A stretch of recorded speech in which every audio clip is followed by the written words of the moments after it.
morning and welcome. My name is Maite Bezerra. I am a principal analyst in software-defined vehicles for Words Intelligence, and I will be the moderator of our session today, AI at the Edge, moving AI from the cloud to the device.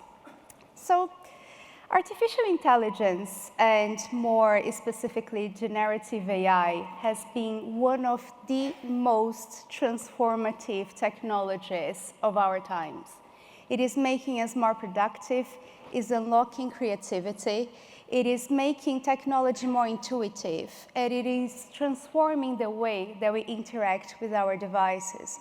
And I think it's fair to say that AI tools have become part of our days. We use them all the time.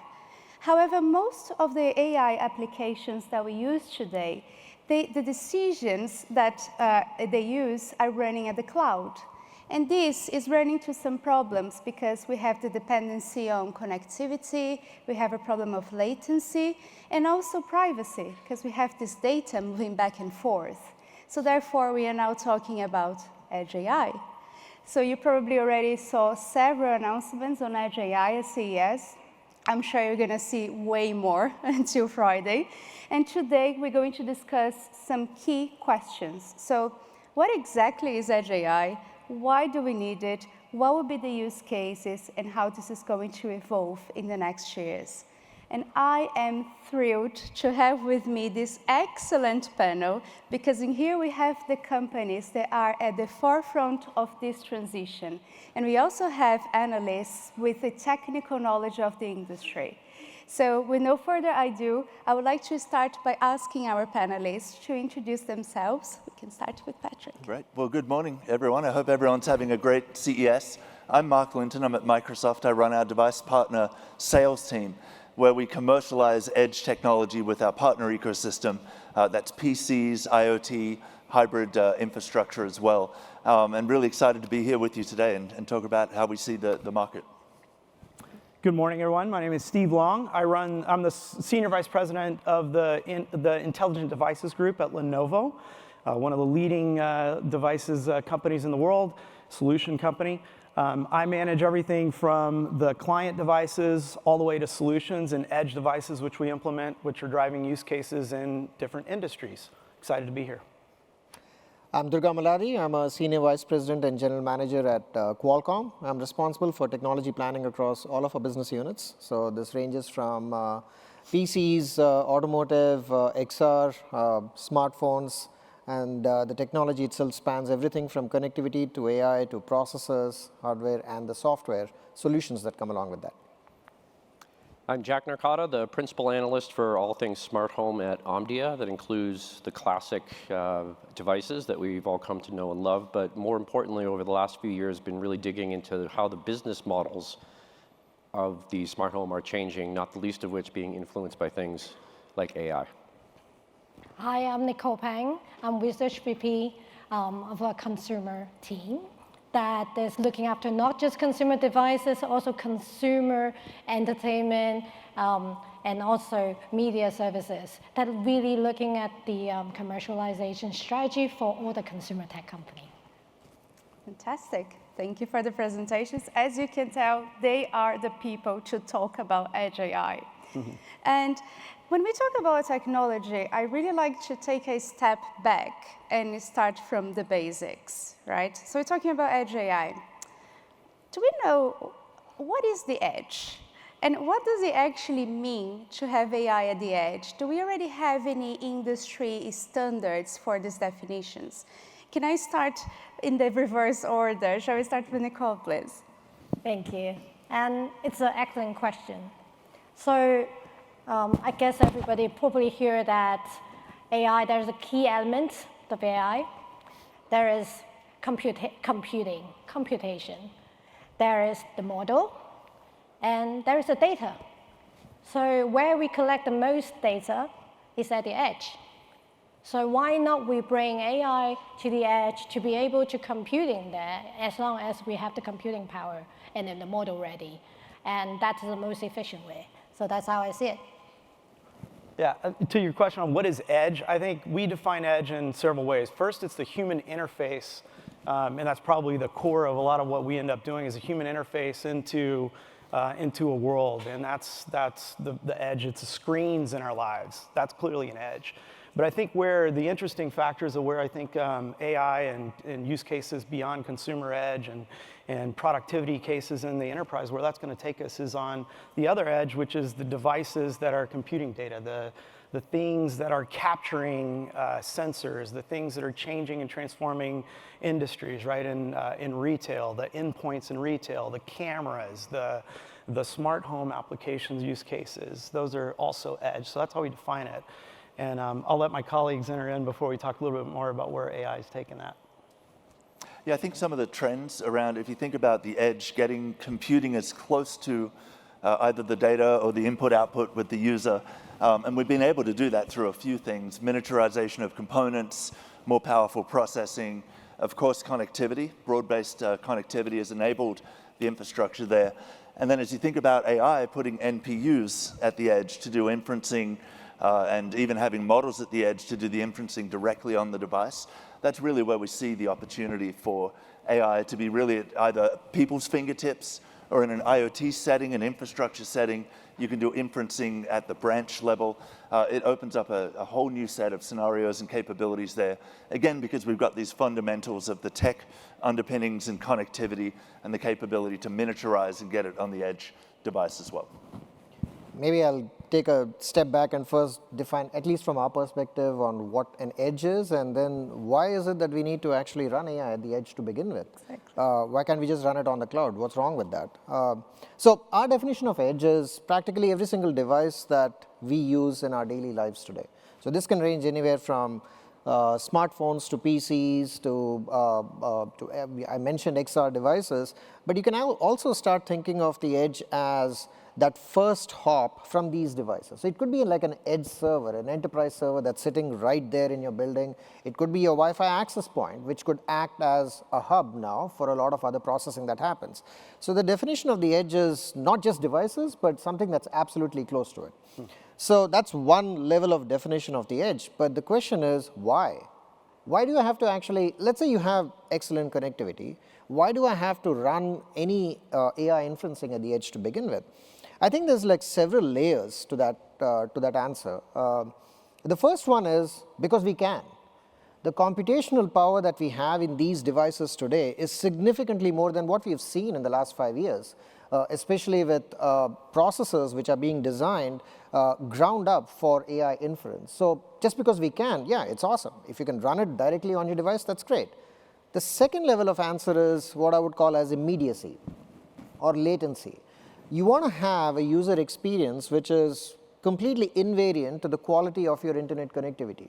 I could be literally in a plane, not just in an airplane mode, and still get my productivity done over a long flight. And so why not if you can run it on the edge? Then there is a third layer beyond that, and which you alluded to, which is the data is generated right at the edge, which means you want to tap into some local context and keeping some of the private data, tapping into that, providing the right kind of meaningful information, you're extracting that from there, and then getting the right answers from whatever it is that you're doing with AI inference. So I know that it's a broad answer, but I think it's important to understand why is it that we even want to do any kind of AI inferencing at the edge. And in the consumer smart home, I mean, we even see that with the presentations in the keynotes yesterday from Samsung and LG. It's a business challenge as well. This is something that's been keeping the executives and the line of business leaders up at night for how to tackle this issue, where to implement it. And from what we've seen yesterday with either home AI or the artificial intelligence that LG is promoting, just to cite those two specific use cases, how many edges are going to be on the network? So is it the edge from the service provider to the home? Is it the edge from the smart home hub or a smart TV out to? So it's not just a single edge. It's almost like probably a series of concentric circles where there's multiple edges that have to be accounted for. I love everything that you just said. And I would like to follow up on something that Durga mentioned, because you were talking about why do we need it, right? And you listed a few benefits. And one of the benefits that I was thinking is, what about privacy and data security. Are we going to see any impact on that if we move to Edge AI? Well, I would, to pile on to the way you described it, I think there are 3 laws that are governing why edge. You mentioned latency, it's the laws of physics. So there's a requirement of laws of physics. There was a laws of economics. The economics of it, it's cost a lot more to do things in the cloud, big models. Why do you need something if you can do it, smaller and get what you're trying to get done locally? And then the third one is the laws of the land, or where you're getting to on privacy, the laws of what people want with their data, whether that's governments or whether that's users or enterprises, what they want to govern on their data. So I think we're going to see, we're actually seeing, just because of the opportunities and the things that you can do now at the edge, you're seeing a complete reshifting of having people rethink their security policies, their privacy policies, and I think it's actually it's something that is causing people to reevaluate policies. I wanted to add that I think it's a great way to put this basic laws out there. And when you talk about the AI model these days, they probably already consume most of the public data available. So, but AI is for decision making, is personal. Everyone's decision making is different. Every enterprise decision making is different. That's why making some of the SaaS application nowadays so useful, because they know the pattern of each of the enterprise decision making, and then they will help them to go through that kind of workload. The same with personal as well. Personal, how we think, that is very personal. None of the public data available right now, none of the model that use public data to train the current model will be able to help you to make that kind of decision. So that means that we need to use personal data to train those models to help them to make the decision. Then when it comes to personal data, then we will stop and think whether I wanted to share this with my company, with the public world, and what's the outcome, what I'm risking over that. So it's very important to look into privacy, just because that it's my personal decision making, it's the company's decision making, it's not something that determined by the public data nowadays. I think the privacy part, that's a good point actually that you mentioned, even on the computing. So on the privacy side, one can actually look at it in 2 ways. One of that is a lot of the answers that you really want from any AI agent, and we'll probably talk about AI agents in a little bit, but anything that you want from there is very contextual in nature. I mean, you want, like for example, if I just take out my phone and point in a certain direction and say, what am I looking at? And you kind of think about it, the question is completely meaningless unless you provide some context. Where are you? Which side are you looking at? There's a lot of information that actually comes in, and I might or not be very comfortable sharing all of that. So that's a consumer level privacy concerns, and you can go into the next level as to when is my next doctor's appointment, and sure, I don't want to share all of my health data and so on. But then, as you rightly pointed out, actually we should also think of the enterprise way of looking at privacy. There's a lot of company confidential information that simply doesn't want to be out there.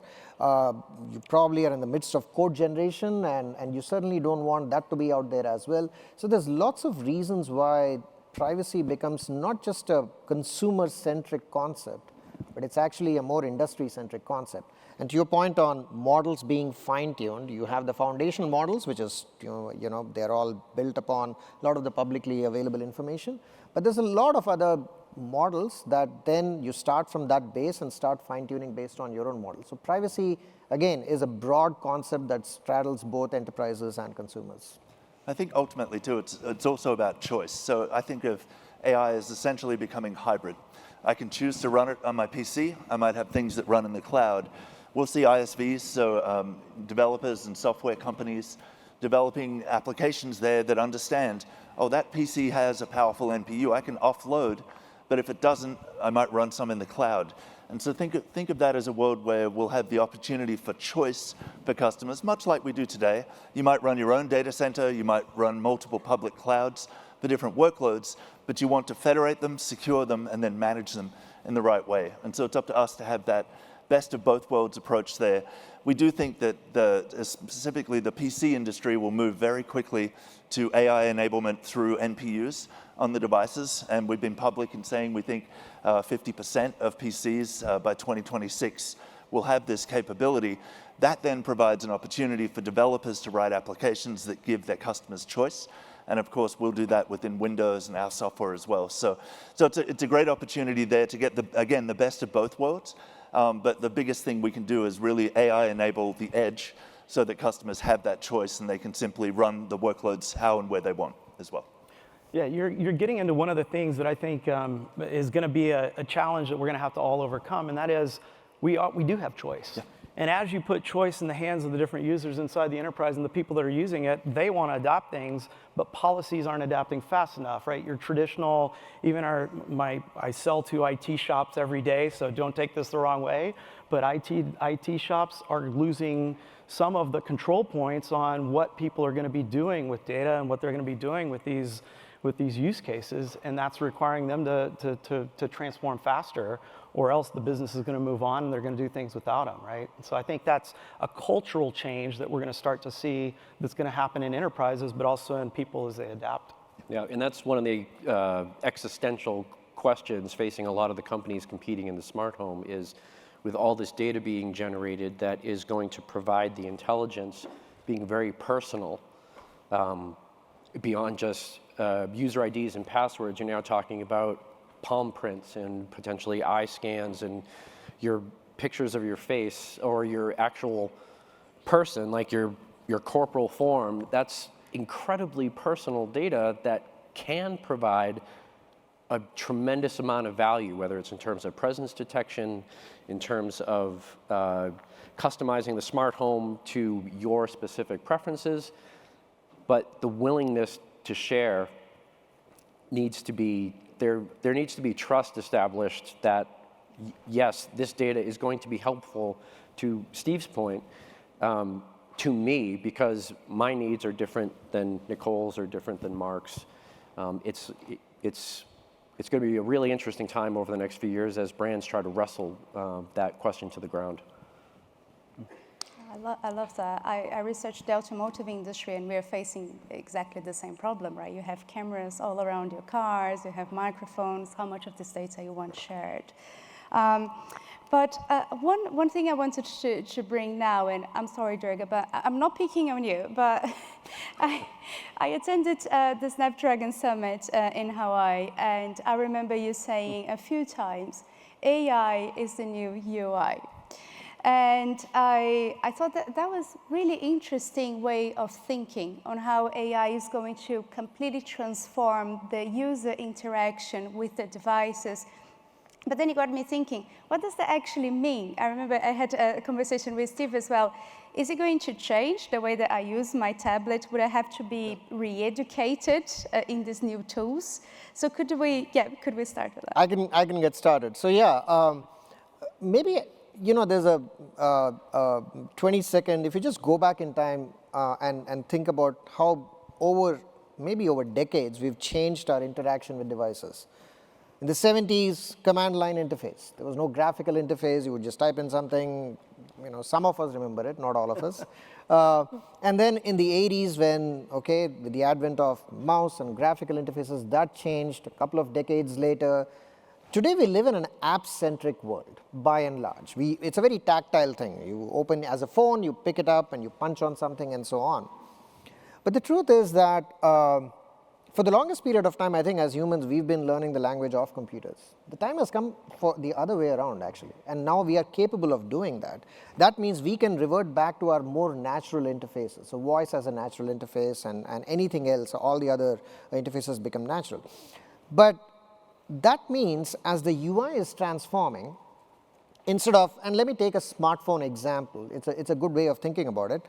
We all have our clutter of apps everywhere. If you want to do something, you first figure out which app it is, scroll over everything, and then click on it, and then do something like that. It's kind of irritating sometimes, but I'd rather just say, what is it that I want to do? And my first landing spot on the device is going to be an agent, which basically simply tries to understand what is it that you're actually trying to accomplish. When you do that, then tap into the local assets. There's a rich bouquet of models from which you pick the right one, which makes sense. Most of them are multimodal, so it's using a combination of voice and maybe what I wrote down and some images and video. In addition to that, get some local context, parse and understand the question, exactly what is it that you need to do, and then somewhere in the back end, you're actually trying to retrieve the information. There might still be apps, there might not be, but they're kind of relegated to the back end. The front end is dominated by an AI agent, which is simply working for you. How can I assist you? It becomes like that. That's the transformation that we are talking of from a UI perspective. I would like to write code where I don't have to keep typing in something. I just say, OK, write this algorithm for me, and then things happen. And then you kind of more interact in a much more intuitive manner. And even though I took the example of a smartphone, it doesn't have to be that. It can be any device and potentially new kinds of devices that will evolve from there. That's what I'm really looking forward to. Yeah. Yeah, we think, and so we've been talking about agents, so Copilot being Microsoft's agent there as well, and it's not just having a Copilot for a given application that you're in, but it should understand, again, the intent of the user, be multimodal, so I could use voice, typing, etc., understand the context of what I'm doing, and help me take action and suggest things to do. A good example is GitHub Copilot, where we see many developers now using GitHub Copilot and writing 40% less code. But that was code around getting syntax correct and mechanical kind of production level code, not business logic and spending time on the value add. And so what it's done is freed up the developers to think about how do I want the application to look, feel, operate, and then let the Copilot there essentially navigate the language discrepancies or errors that come up in runtimes and compiling. So very powerful technology, just one example there of an agent that's working on your behalf. What we've seen customers want to do is program Copilot through kind of customization for their own workflows as well. I'll give you one example. If you're at a company, then you have to raise a purchase order. You have to know which website to go, what your cost center is, which budget line item, etc. Could I program that Copilot to go across my purchasing and accounting systems to automatically do that? I could use a voice prompt, I could chat in the text and have it go and do the work for me and orchestrate business processes. Another example of, I just tell the agent, raise a PO to this company for this amount of work, get me started so I don't waste an hour trying to do it because I've forgotten how to because of the systems as well. So lots of good examples there, and we're just at the start of these agents, but we're seeing developers and IT departments and also application developers thinking about how I can embed Copilot and really customize it as well. Yeah, I would pile on. It's also allowing the industry to transform. An industry, to your AI as the UI, as you both said, it's the Wild West right now with people experimenting and changing. It used to be a very defined model to what you're describing. Companies even like Lenovo have AI now, an agent where personalization at an under operating system level that only a device manufacturer can get in and look at that kind of data. We're having our own agents. You're going to have integration with the co-pilots. You're going to have all sorts of other large companies, small companies creating these models that are going to interface in the background. But it's an exciting time to be in the industry because it is transformational. Yeah. I think, okay, I really don't want to reveal my age, but I do remember when we started seeing smartphones, and it was really a complete transformation in how to deal. I didn't even know what a smartphone was. I was looking at that and thinking, how do I use this? And it was really a learning curve, right? So through what you were saying, it seems that then it was the learning curve of how do I use these several apps that I am seeing on my screen. And now I think there would be a learning curve on how do I use these agents and how do I take best of advantage of it? And I feel like sometimes we have some devices that have the capabilities in there, but we don't use it because we don't know how to. So I was just wondering, Jack, I know that you do a lot of research on the industry. Have you seen some frustrations from the consumer side in this new tech that they don't know how to use it, or perhaps a need of being trained to use these new technologies? No, none. No, and that's kind of the inflection point that at least the smart home and many other consumer electronics industries are in, is there's a gap between the capability of the devices, which is very advanced, And there's this chasm, and then there's us that says, well, how do we get over here? Do we build a bridge? Do we take a plane? Maybe we take a boat, maybe we hike, right? There's all kinds of different ways to get there, and the roadmap isn't particularly clear because there's so much excitement to deliver these new features, to put AI in devices, to make things easier, to make them more intelligent. But how do we do that? And I think initiatives like Matter, other interoperability, multi-communications protocol initiatives that are in play to try and simplify and streamline that are helping. There still needs to be work done to make it easier for us as a consumer to be able to use the devices just that much more easily. Yeah, for me, I think there's three things. Is it easy to use? Are the results reliable and what I expected? So for example, if you're using a bot and it hallucinates, do you go back to use that bot again? Do you trust? And then do I trust that AI service with my data? Because if I don't trust that, I won't use it as well. And so as an industry, we have to think about easy to use, reliability and quality of the output, and then also trust with customers there as well. Otherwise, it just won't get adopted. And if it's not easy to use, you won't use it at all. You don't change your daily habits because it's like, hey, it's easier to do how I used to do it the old way than it is to try and adopt the new way. And so then users will typically reject it. Right, and that's a good point, is what if it goes haywire? And there is a part of me that says maybe we could set up a demo home where the AI powering a home does start to hallucinate. What would happen? Yeah. I think the frustration comes in expectation, right? So people, we have our fault here. We have to admit we set expectation too high. And people thought that this can do everything, but eventually it can't. It doesn't work. It can't. It can only simply tell you what's the weather like today. So the expectation hasn't been set. And secondly, when we've been telling our clients as well, maybe to start with some features, small steps, and let people to try it. So I truly believe, we have a lot of discussion about AI PC in this show, the whole show.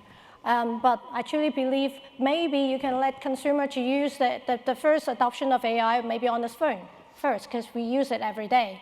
So that means the consumer be able to adapt and starting to use a little bit of the AI feature day by day, but they don't necessarily, they've been eased into this actually maybe like complete change of the user interface, and that will reduce the frustration that consumer have, right? I was just going to say something about, you mentioned about the user interface. I'm actually very optimistic about how the UI is going to be far more inclusive to a larger audience than that is out there. I mean, I can tell you, for instance, my parents wouldn't be able to use the smartphone in all its glory in terms of every single setting that's out there. And I'm sure they want to, but you just can't. It's not, we made our devices so complex, and that's what makes them really awesome, but they really have to be easier to use as well. Last year, I was speaking at one of the events, and I was talking about the change of the user interface. When I was done, an elderly gentleman came up to me, and he was visually impaired, and he said, the smartphone revolution kind of just escaped me completely. I can't use my smartphone the way it is. For the first time, it struck me, we have to think a little bit more about like all the people that actually use, not just the tech-savvy crowd. We'll always be geeked out by everything that we see, but there's a very large population that's out there. So from a UI perspective, I'm very optimistic about what we can do with AI. Tons of work to do, by the way, ahead of us. Yep. Make no mistake about it, but I'm really optimistic about it. Yeah, that's good. I mean, we actually, in Redmond, we have an inclusive design lab that's run for people of all abilities, and we bring Lenovo and all of our partners in on best practices for hardware design, software design, packaging design, because packaging is often a challenge to actually get to the product. And the leader of that program said to me, voice-activated Copilot to control his PC was a godsend, because you don't have to go to a mouse and keyboard. Everything could be voice prompted. Right. So there's good examples there that we can think about, but we owe it to the industry to develop technology, again, for people of all abilities around the world as well, and that's inclusive of not doing mouse and keyboard or physical interfaces, for sure. Yeah, and in the smart home, that might be what gives it its aha moment. Yes. Where that's the to coin a phrase, right, like the killer app for the smart home might not be an app at all. It might actually be the UI and how simple and streamlined and natural it is to use these devices and interact with them and get them to do what they were purchased to do. Yeah. I want to go back. Nicole said something about, you mentioned that we as an industry, we probably overset expectation kind of a thing. I'm going to disagree a little bit because I think what we did as an industry, or what we're doing as an industry, is what we've always done. And that we start talking about the tech speeds and feeds of this thing. And I'm optimistic, like you said, and where you're going on the use case, we need to be focused on transformational use cases and what can people do differently. And that is going to, back to where you even started, going to require some of us old dogs to be taught new tricks on how we use the technology. The things, I shared an example when we were talking prior to this, that Copilot has a great functionality of being able to transcribe real time for you. We did a leadership conference where 8 different tables were supposed to go off and brainstorm like we always do. 7 out of 8 of those tables did what we always do. Who's going to take notes? Someone raise their hand, start taking notes. At the table, you were equipped with instruction set of how to use the capability of transcription and how to do real-time note-taking and then turn that into a PowerPoint. One table did that. The one table that did that finished before everybody else, required a little more effort, so you had to change your approach. And I think that gets back to where I was saying earlier. I think one of the biggest hurdles that we're going to have, so the tech industry's got to move from speeds and feeds to use cases. And as we develop those use cases, it's going to require us to have an open mind to how are we going to change the way in which we're using things. Completely agree. Now, one question to that is, when you have a user that is perhaps struggling with this new UI, right? Do you have the means of getting the data to see where the struggles are and how you could perhaps make it easier? And now the tricky question. Okay, if you have the data, do you have the capabilities to act upon it and fix the problems in a short period of time? Got it. Well, I'll talk about the technology that we have. So we have a platform called Viva, which is all about the experience of employees internally. So IT can run a system there to better understand usage of technology to help employees maximize the time. How much time am I spending on internal meetings versus customer-facing? Give me a report of who I work with the most commonly. How quickly are my emails opened up? So there's lots of insight that we have from what we call the knowledge graph, which is in Microsoft 365, how customers are using that technology, and then IT can help get the most out of it. One interesting thing is that IT can also understand Copilot agent usage across, and then understand, hey, are there cohorts that are using it more, and are they more productive when they're using it? For example, in my product support team, if I'm using Copilot to find routine answers to customers' questions on a hotline, am I more productive than if I'm manually doing that search in the back-end systems? And Microsoft has found our own product support teams were 14% more productive when they used Copilot to do some of those routine tasks that you can automate. What if my salespeople are automating requests for proposals using an agent there instead? And then do my heavier sales users of that technology close their deals faster? So you can really bring together an ROI case for the CFO, as well as a use case for your employees to say, hey, when you do this, you can be more successful in your job, achieve your KPIs, and frankly do higher value work, and let the agent do the work that maybe was taking up your time and wasn't as high value as well. But giving IT the tools through our Viva platform is important because it all starts with data, so you can help the right cohorts within your company. And once you hear, hey, I'm having troubles adopting it in these areas, you can do training, readiness, best practices, all of that stuff as well. I think AI agents are not a static entity, but something that's gradually evolving, co-evolving with you. Like, let's say you buy a device and then you start off from there onwards. There's 2 points that I'd like to actually stress upon based on what you just said. The first thing is, over time, there is a personal knowledge graph that evolves. It defines you, not as someone else. All of your preferences, your behaviors and whatnot, so that anything that comes back from the agent at the end of the day seems far more relevant to you over time. And that's kind of an important aspect. The second part is the agent itself, like at the end of everything, let's say that did I get it right or not, if actually that feedback is given immediately, then you use reinforcement learning to actually evolve that over time so that it becomes far more much better predictor of exactly what is it that you're looking for. So it's kind of important to kind of understand that if we do it right, AI agents have to constantly evolve along with the user itself just to make it much better. Just like any other human, I would argue, at some point in time. If you're working that closely with someone, it's not like one single thing that's done. Lots of work to be done in that space, though. And that's a place where I think from the tech industry standpoint, we have work to do. Fantastic. This conversation has been phenomenal, but I know I'm cautious of the time, so I actually want to finish this panel with a forward-looking question, okay? So this conversation was great on what we can achieve with Edge AI, and looking forward, I would like to hear from each of you, start with Nicole, what are you more excited about the future on Edge AI? I have seen a lot of very creative use case that leverage Edge to do some great work.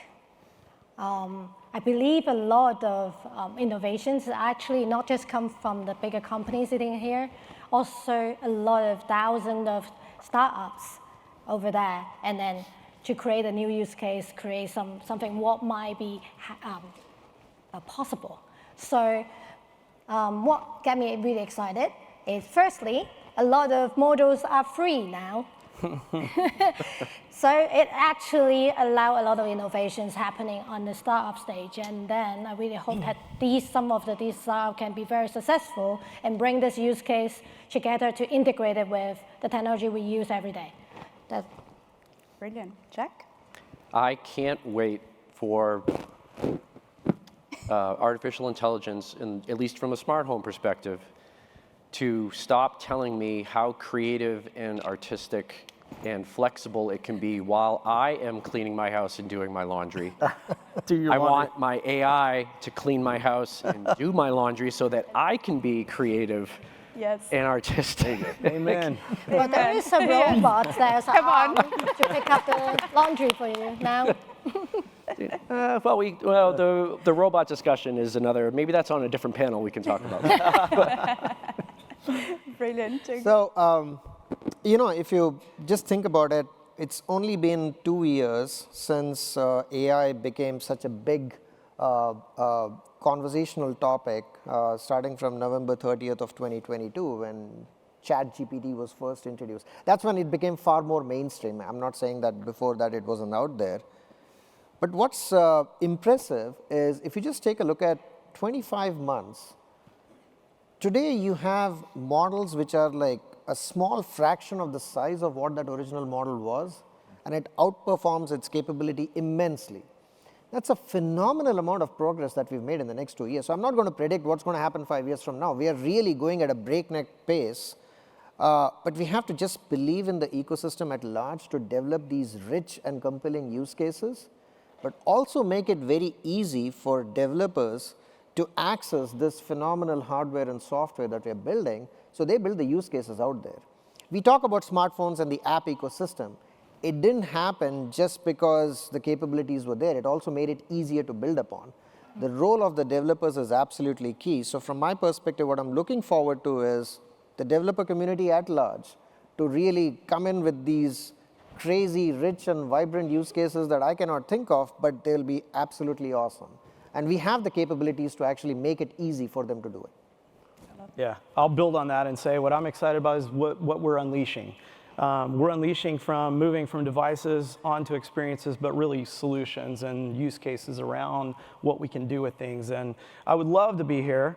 I've been coming to CES for 20 plus years, we were talking about with our revealing ages, but I would love to come here at a day where we don't talk speeds and feeds and we talk about what we've been able to transform because of the underlying things that we do, that we create. And that's exciting, and I think we're unleashing that. Yeah, and just for me as the Windows sales leader for Microsoft, and I've worked on Windows since Windows 98, so many, many years. That's revealing my age as well. So all three of us have done that now. I'll say, look, I'm excited because as we think about Copilot Plus PCs, having NPUs on the PC, that creates a developer socket that they can develop richer applications for. And so we'll see the flywheel in 2025 really start, where millions of Copilot Plus PCs will have powerful NPUs. Developers will access that technology. We have a Windows Copilot runtime, 40 SLMs on the Windows PC that developers can write to. They can also bring their own. We abstract out of the architectures of each particular NPU, depending on silicon. Just make it easy for developers to write their applications and offload AI at the edge so that customers can do it faster, lower latency, better security, better privacy, all of the things that we spoke about. And so 2025 is the year of the AI PC for us, and with partners like Lenovo and Qualcomm, we're going to see that technology scale very quickly. We're also working with developers there to have them access that new technology as well. So it's really another flywheel of the industry, similar to client server, internet. If you think mobile, AI at the edge here is the next kind of inflection point I think that we're working to. So it's really exciting to be working on it. That is brilliant. This has been an amazing discussion. Thank you so much. I would also invite the audience to give a round of applause to these amazing panelists. Thank you very much, and I hope you enjoy your show.